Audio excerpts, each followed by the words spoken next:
Hello everyone, I am Burger, and I am here with a One Piece discussion video where I will be talking about the similarities between Brook and Perona's Devil Fruit, and how I think that Brook's Devil Fruit is actually the superior version to Perona's.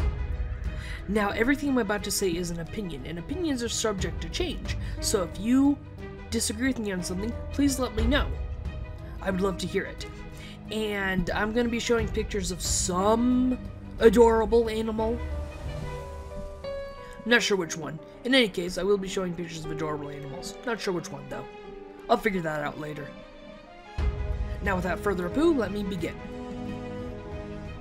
Now, to be honest, I could easily be convinced that Brook and Perona's Devil Fruits are not the superior, inferior version, but actually just very similar. But I think for now, I am convinced that Brook, his Devil Fruit, is the superior version of Perona's. So let's start with the things they have in common. So, they both can leave their bodies. These abilities are essentially identical. They can go through walls, fly, but they have to come back for their body at some point. You know, this part about them is essentially identical. I mean, Brook looks like a ghost, but he normally looks like a skeleton, so I'm not exactly sure that matters for him. Perhaps he would look more like a floating head if he were to leave his body. As, if he didn't wait a year to come back to life, I meant. So that ability they have in common, right off the bat. Now, in addition to that, they both can cause people to feel emotions. However, Perona can only make people feel negative, and while this seems very effective, we're unsure if it would work on a really powerful person. With a really strong willpower, would they really feel so negative? It's unclear. But Brook can for sure cause people to feel numerous emotions. That, I think, is better, because I don't know if he can cause really powerful people to feel a ton of different emotions, but we really don't know with Perona either, because the Straw Hats were not that strong when they showed up on her island. So that is the one I'm most iffy on. I'm more sure about the others. But in any case, they both can cause people to feel emotions.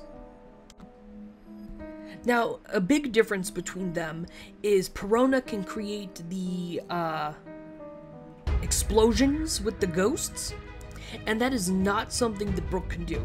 However, Brook can create ice that, according to him, he takes from the afterlife. This doesn't make a ton of sense, but it is still a specific attack ability, just like Perona's ability to create those explosions. Those explosions which were clearly not that strong because they weren't blowing up Usopp. Although Usopp is notoriously good at taking a beating, so maybe that evidence is immudicible. I can speak English. In any case, now I'm going to get into the things that Brook just straight up one-ups Perona at. That starts with Brook got an extra life. I don't think that Perona gets an extra life. Now, granted, Brook's powers did not activate until he died, but the ability to die and come back, even if it's just once, is pretty good, I'd say. Now, also, Brook did that weird thing with Big Mom's homies. Now, it kind of resembled Conqueror's Hockey, but it only seemed to work on the homies. I don't know what on earth he was doing there. It's largely unexplained, but it's probably something that's going to come back again, seeing as One Piece tends to explain things. But he made his soul really known, and the creatures without souls were powerless before him. I'm not exactly sure what kind of ability that is. I mean, yeah, obviously, since his soul is supercharged, it is super effective against creatures without their own souls. That doesn't make a ton of sense though, because when would that ever come up? Doesn't make a ton of sense to me. I guess you could say that Brook's devil fruit is the natural weakness to big moms, but there's gotta be other scenarios where supercharging your soul will come in handy.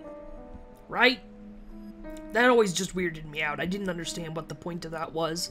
I mean, it made sense, but is it ever going to come back as an ability? If not, it kind of is weird.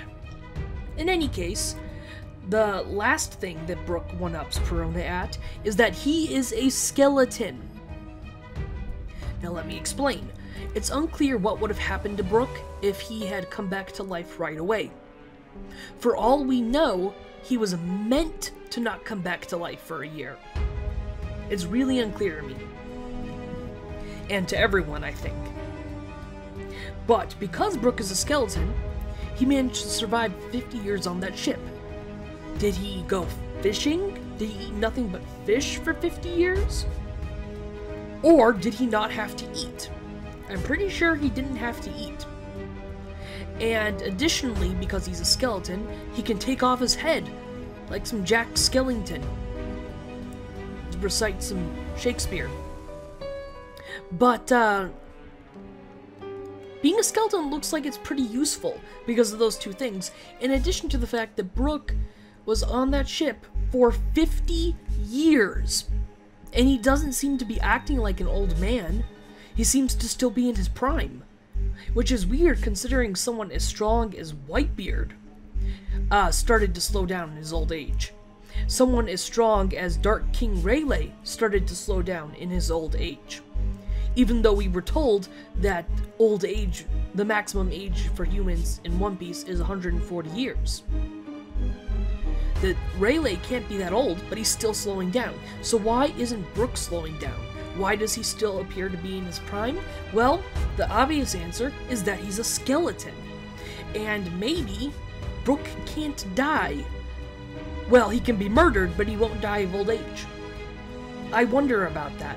A lot of things about Brook's powers are unknown, but clearly he has survived for 50 years in terrible circumstances, and he's in prime health. That's weird, right? I feel like that's weird. In any case, it seems like Brook has a lot of similar powers to Perona, and has additional powers. So if you think this just means that their fruits are similar, I can get on board with that, but if you agree with me and say that you think Brook is straight up superior to Perona's devil fruit, I would agree with that as well. So that's going to be for today, everyone. I hope you enjoyed. I certainly did. This was more a video to talk about what Brook can do in comparison to Perona, because it's unclear a lot of his powers. A lot of his powers are very unclear. Now, if you have something to say, please let me know. I would love to hear it. That's going to be it for today, everyone. Bye!